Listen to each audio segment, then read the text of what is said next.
Et le journal des sports, c'est avec vous, Lucas Courtin. Bonjour Lucas. Bonjour Lionel. Alors on commence avec le football et voilà le tout premier trophée remporté par le Paris Saint-Germain sous l'ère Galtier. Et oui, un 11e trophée des champions pour être précis. Hier soir au Bloomfield Stadium à Tel Aviv, les Parisiens ont été impressionnants de maîtrise et s'imposent 4-0 face à Nantes. On a d'ailleurs retrouvé un très bon duo Messi-Neymar, auteur de 3 buts dont un doublé pour le Brésilien.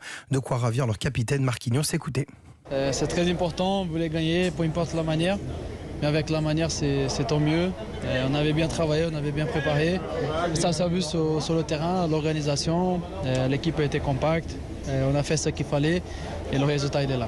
Marquinhos au micro de Martin Lange pour Europe 1. Alors la prochaine échéance du PSG, c'est tout simplement la reprise de la Ligue 1 prévue ce week-end avec un déplacement à Clermont samedi à 21h. Alors il y avait un autre événement à ne pas manquer évidemment hier, Lucas, c'est la finale de l'Euro féminin de football et cette victoire de l'Angleterre sur l'Allemagne.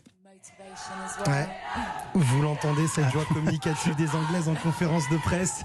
Comme les hommes en 1966, les Lions ont attendu d'être à domicile dans un Wembley bouillonnant. Plus de 87 000 spectateurs pour décrocher le tout premier titre majeur de leur histoire. Une victoire acquise au bout du suspense en prolongation 2-1 grâce à Chloé Kelly, histoire de faire chavirer tout un pays qui attendait ça avec impatience. Effectivement. On passe au tennis, Lucas. Et quelle semaine pour Caroline Garcia, victorieuse à Varsovie. Oui, Lionel, elle est tout simplement sur un petit nuage en fin de journée. Hier, la Française a décroché son deuxième titre de la saison. Après avoir écarté la numéro 1 mondiale Iga Swiatek en quart de finale, Caroline Garcia n'a laissé aucune chance à la Roumaine Ana Bogdan. Victoire 6-4, 6-1 et un 10e titre en carrière pour la Française qui revient en très grande forme. Un mot du Tour de France féminin, la consécration pour Annemiek van Vleuten, c'était attendu. C'était attendu, elle était tout simplement trop forte malgré quelques problèmes mécaniques. Hier dans la dernière étape, la Néerlandaise s'est imposée en solitaire au sommet de la super planche des belles filles. Une journée qu'elle n'est pas prête d'oublier. Écoutez. C'est un rêve qui devient réalité. Gagner ici au sommet avec le maillot jaune dans une étape loin d'être facile, ça a été les montagnes russes pour moi dans ce tour, même aujourd'hui. Mais terminer en jaune ici, c'est l'idéal.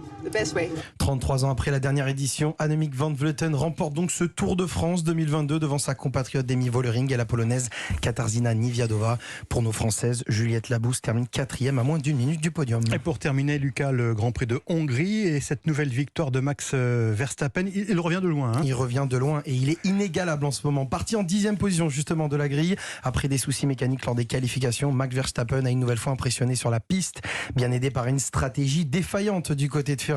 Le pilote Red Bull s'impose devant les Mercedes de Lewis Hamilton et George Russell.